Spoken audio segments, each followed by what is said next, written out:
আসসালামু আলাইকুম রহমতুল্লাহ। সবাই কেমন আছেন? আশা করি সবাই ভালো আছেন। আলহামদুলিল্লাহ, আমিও ভালো আছি। আজকে আবার বেরিয়ে পড়লাম যমুনা ফিউচার পার্কের উদ্দেশ্যে। রিক্সা নিয়ে যাচ্ছি কালশি মোড়ে। ওইখান থেকেই বাসে যাওয়ার সিদ্ধান্ত নিয়েছি।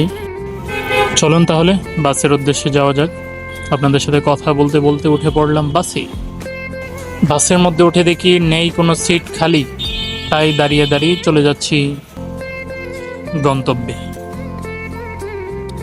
ঢাকা শহরের বাসগুলা এত নিচু থাকে কেন ভাই?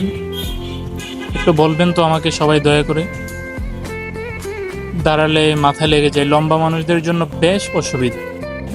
ঠিক মতো সিটের মধ্যে বসাও যায় না, কি যে একটা অসুবিধা হয়, এই কষ্টের কথা বলেও বোঝানো যাবে না।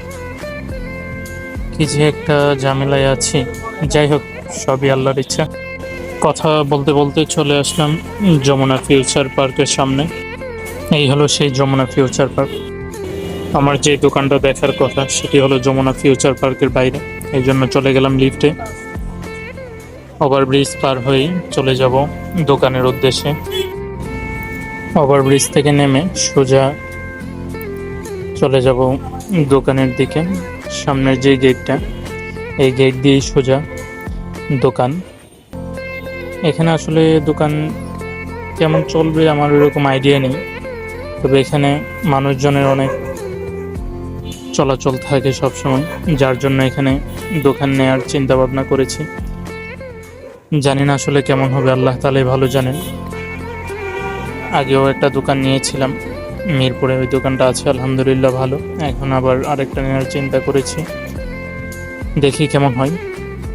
সবই আল্লাহর ইচ্ছা। আপনারা দোয়া রাখবেন যেন দোকানটা হয়ে যায়, আল্লাহ যেন কবুল করেন। চলুন।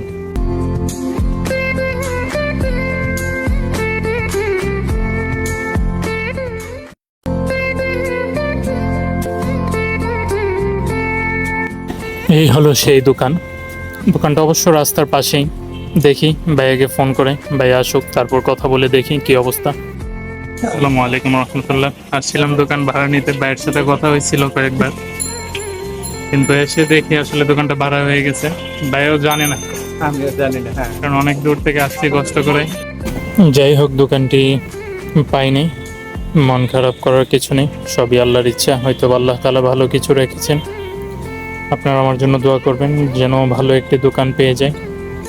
দোকান দেখা শেষ করে চলে আসলাম বাসায়। সবাই ভালো থাকবেন, সুস্থ থাকবেন। আসসালামু আলাইকুম রহমতুল্লাহ।